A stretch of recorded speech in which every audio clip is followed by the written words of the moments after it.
So I'll show you what I did before because I added some things and changed some things, and then I'll go into the crafting for the remaining days. All right, so started with this, just a simple greeting. Then the calendar page. I do have a calendar in my work scheduling book that I'm just going to put the things in here. I started to put down stickers and I didn't like it. It's a lot more festive than I thought it was going to be, but in the end, you know, I put a pocket here in case I need to put some receipts or anything that wouldn't be used in the other section. I did a page, but I didn't like it in between. That was just sort of a intro page, and so I just glued it back together, and just so that's why this is kind of thick. So added a little note. That's why sometimes I print out the picture so that there's a little white border, so it looks almost Polaroid like, so I can write something on it. I did write about it from the last time and I put it in here, but I thought this would be useful to write there as well, since I have two pictures of the tree. One has like the porch chair that I brought in and the tree, and the other is just the tree and from another angle. These I put like writing paper at the back because I do have a to-do list and some things that I may want to say about the day, and so it was one-sided printed and I put on this from another paper pack so I'd have somewhere to write. And I, you know, because I had this already a hole here, I think I'm gonna put a ribbon through here. And this day, as you saw, was sort of showing the before and after. I cut my hair because it wasn't thriving, and I decided, you know what, I'm going to just do another big chop, let my hair with the grays come in, and stop dyeing my hair, lay off on the extensions and wigs for a while, and just let my hair do whatever it wants. And so it was kind of freeing. It's probably the 5th or the 6th time I've cut my hair really low, but I like it. And because, as I said, I'll be using these notes about Christmas, I decided to use those stickers because I don't have any poinsettia in the house, and that's how I'm going to work it out. That if I am writing about something and I don't have it visually like actually in my house, I'm just gonna use some kind of drawing or sticker to show that. This day back at work again, and marking lots of papers, and I got this from a faculty showcase and I had it at home, and I'm like, yeah, I should bring it to work so that I can drink tea. So I have my kettle and my tea bags and you know, my sweeteners and stuff, so that I can have tea while I grade, because it's really relaxing. And this particular one isn't tea, but because it had a cup and spiced ale and it coincided with the picture, some more of those postcards that I'm going to write the to-do list and notes about the day that I do have. Then of course my students, was their last day for my intro class, and they had to put on their plays because it's the final module, and we looked at poetry and short stories, the personal essay, and a play. And they did sort of a very short play, and these were some scenes and they kept cracking up, and I had to snap them. I told them I was going to take their picture because it was just very dynamic and fun, and I thought it was a good way to end out the class. They're going to do a reading on Monday, which takes us to the 4th, and most of the day I did crafting and, you know, grading and stuff, but you know, this was my breakfast and I was very proud of myself for cooking breakfast, because I don't normally, sometimes I just get some cereal. And so I took a picture of my rearranged craft room, and this, because today I'm looking at the evergreen branches, so I'm gonna put this down here. And so I started to do stuff, and I'm like, you know what, I'm gonna save this for the video. So let's get crafting. I also wanted to show you where I got these dates from, or days of the week. It was from an old tearaway calendar that I was using in 2018 and basically stopped using it in March of 2018. And so that's where I'm showing you now where I got that.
On this day, I wanted to show that a student left me a thank you card, which I thought was so nice.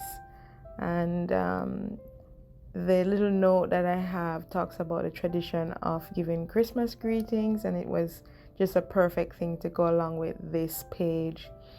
And you notice that I've used that scrap of fabric. I'm trying to use up that fabric. I got 1 yard of it at Hobby Lobby some time ago, and I've wrapped about 7 books with it and used the scraps in all kinds of journals. So I was happy to use it there.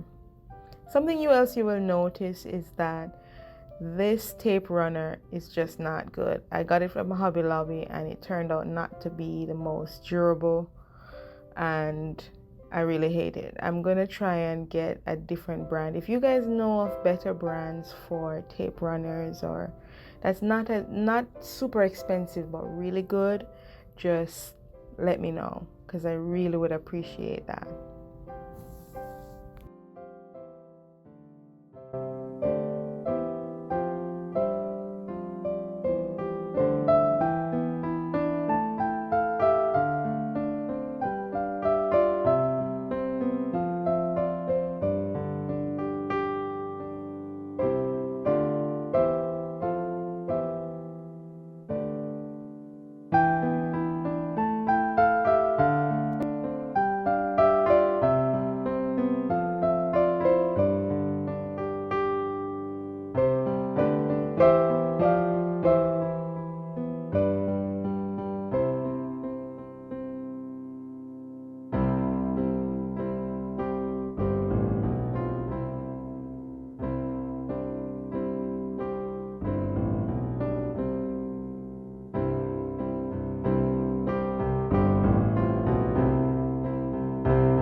I was thinking of using this particular note, even though the pictures are of a mug that kind of reminds me of those Christmas cookies, but I decided against it because, and it's a good thing I did because that is coming up in another video where I do have Christmas cookies, and so I'm glad I decided not to use any note for this particular day.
I ended up having to use fabric glue because, as I said, those tape runners, they weren't worth it, and I just had to quit on them. And the fabric glue worked out fine. It's just I don't really like using it when it's not fabric. Like for the stocking, the little stocking that I have to the left there, that was fine, but I don't really like using it for pictures and paper. But that was the glue that I had on hand, and so I'll definitely have to figure out how to get a proper tape runner, or just use the double-sided tape next time.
Well, there you have it.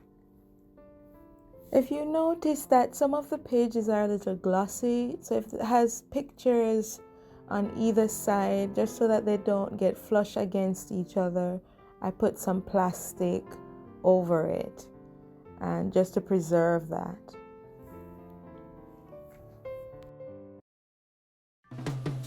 Alright guys, don't forget to like, share, comment, and subscribe. Thank you for watching, and walk good.